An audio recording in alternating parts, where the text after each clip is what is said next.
Assalamualaikum warahmatullahi wabarakatuh, Pak Farofi. Selamat siang.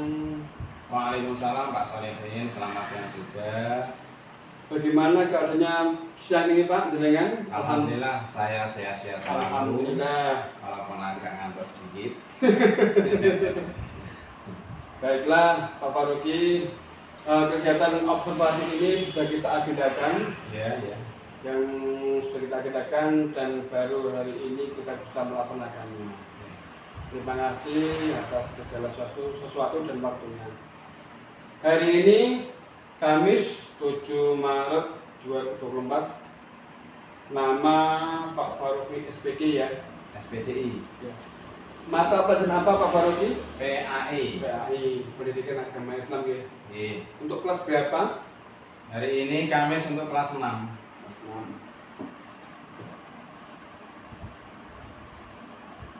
Oke, yang pertama tujuan pembelajarannya untuk hari ini apa? Untuk hari ini yaitu wudhu Pak. Wudhu. Tujuan pembelajarannya. Tujuan pembelajarannya yaitu para siswa bisa melafalkan niat wudhu, bisa mengetahui tata cara wudhu dengan benar, baik rukun dan syaratnya wudhu, bisa melaksanakan wudhu dengan tertib. Kemudian yang terakhir, siswa bisa mengetahui bahwa wudhu adalah merupakan syarat sahnya sholat. Tanpa wudhu kita sholatnya tidak sah ya. Ya. Makanya wudhunya harus benar dan harus diawasi secara benar agar anak-anak terbiasa sedari kecil wudhunya sudah benar. Oke, bagus. Terima kasih Pak Farofi. Kemudian ke area pengembangan yang tidak dicapai, apa saja Pak Farofi? Area pengembangan yang tidak dicapai pertama yaitu pengembangan pembelajaran sesuai pelajar Pancasila, yaitu siswa yang beriman dan bertakwa. Dalam hal ini siswa dipraktekkan melaksanakan takwa, yaitu melaksanakan wudhu yang benar. Yang kedua, pengembangan pembelajaran dengan bervariasi, yaitu diantaranya praktek. Dengan praktek wudhu dengan benar, contoh misalkan membasuh muka harus betul, ada tata caranya, bagaimana betulnya, terus kemudian membasuh kedua tangan harus betul, boleh tangan dulu, tangan kanan dulu, kemudian kiri ya. Terus batas-batasan itu mulai dari semua telapak tangan sampai ke sikut ya, sikut ya. Oke, terima kasih. Kemudian strategi apa yang jenengan persiapkan? Strategi saya dalam memberi pelajaran wudhu kepada para siswa yaitu pertama, mempersiapkan perangkat pembelajaran yaitu RPP, daftar nilai, silabus, dan lain-lain. Yang kedua, mempersiapkan murid dengan sempurna, yaitu para siswa disuruh membawa sandal. Kemudian dalam wudhu ini nanti memang buka ujung, terus bajunya diwingkis, juga roknya diwingkis. Yang ketiga, membimbing murid untuk praktek wudhu dengan benar. Ini tadi pagi sudah saya praktekkan. Yang ketiga, tetap mengawasi para siswa ketika melaksanakan wudhu, karena wudhu ini sangat penting dan sangat mendasar, maka anak-anak dalam mempraktekkan wudhu harus diawasi, jika masih ada kekurangan diingatkan. Oke, terima kasih Pak Farofi. Demikian percakapan pra observasi yang kita lakukan. Nanti kita lanjutkan pada sesi pasca observasi ya. Terima kasih Pak Farofi. Assalamualaikum warahmatullahi wabarakatuh. Waalaikumsalam warahmatullahi wabarakatuh. Ya Pak, sama-sama ya.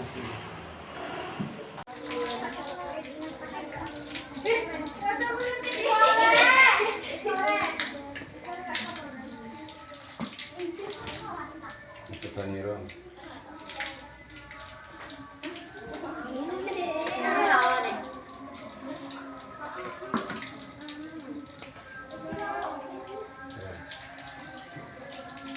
Itu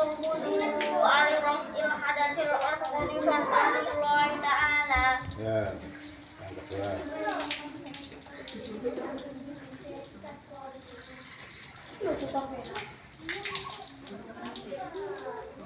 Tangan. Jari dulu. Jari.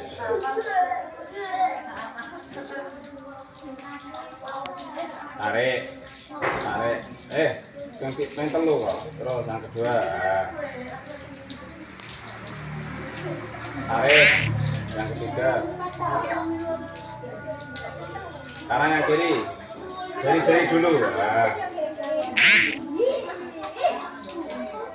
Tarik. Yang kedua.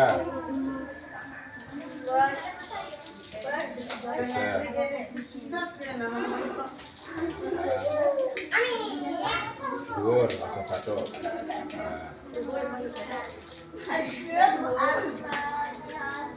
Telinga.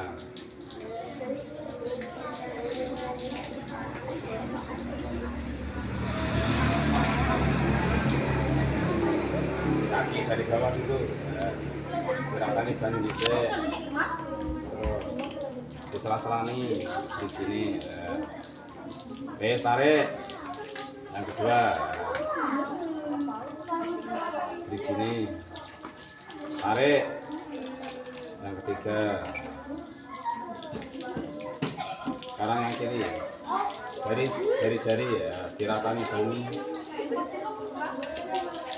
Tarik. Dua.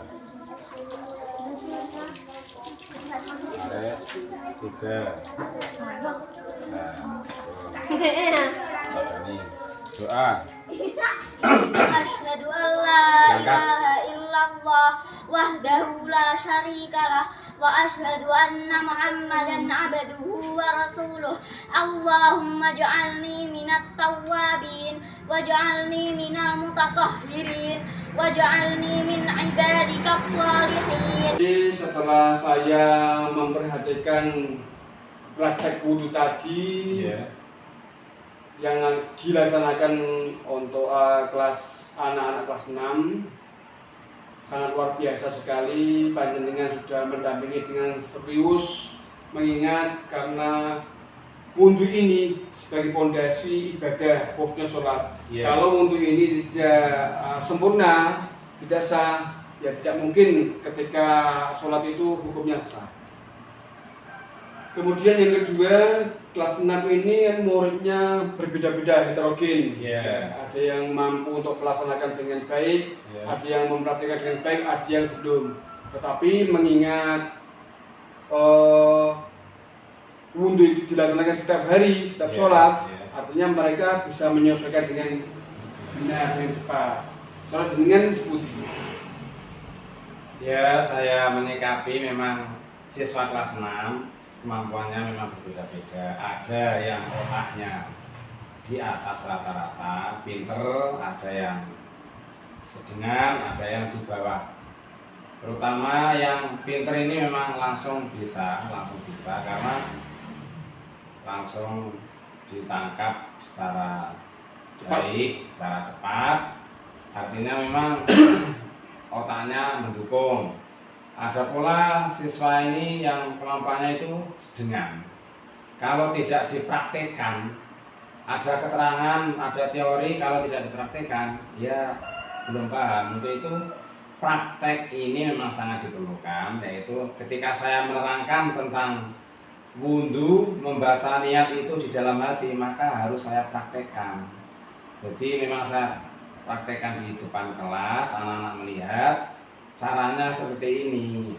Ini contoh dalam melakukan niat wudhu. Ada juga terutama yang penting itu membasuh muka. Membasuh muka kalau anak ini tidak diterangkan secara detail, nanti yang dibasuh itu hanya bagian depannya saja, yaitu mata, hidung, dan mulut. Padahal yang dibasuh muka ketika wudhu itu adalah areanya adalah ini, yaitu tempat tumbuhnya rambut sampai bergerak ke pentil kuping yang pinggir sampai ke bawah, ini janggut, harus terkena air wudhu semuanya. Harus terkena air wudhu semuanya. Ini bisa sempurna wudhunya. Kemudian ada juga yang biasanya itu anak ketika membasuh sebagian kepala, itu yang dibasuh malah keningnya, bukan kepalanya. Padahal di kitab Fathul Mu'in itu yang dibasuh adalah ubun-ubunnya. Ada keterangan khusus dari kitab Fathul Mu'in itu memang Kanjeng Nabi ketika membasuh muka, ketika membasuh sebagian kepala itu ubun-ubunnya yang diusap. Kemudian ada lagi yang biasanya parah itu ketika membasuh tangan. Anak-anak ketika membasuh tangan ini yang dibasuh hanya sebagian tangan saja, tidak sampai sikut. Tanpa sadar anak rumangsane perasaan si anak itu sudah sempurna padahal sikutnya masih kering, belum basah. Ini perlu diingatkan, perlu dipraktekkan secara sempurna.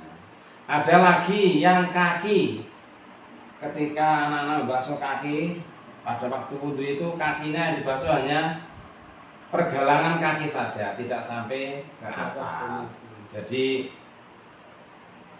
kaki yang bagian atas belum dibasuh ini nanti wudhunya belum sempurna. Oke, terima kasih Pak Farki. Ya. Tadi ada beberapa anak yang lupa urutannya. Ada.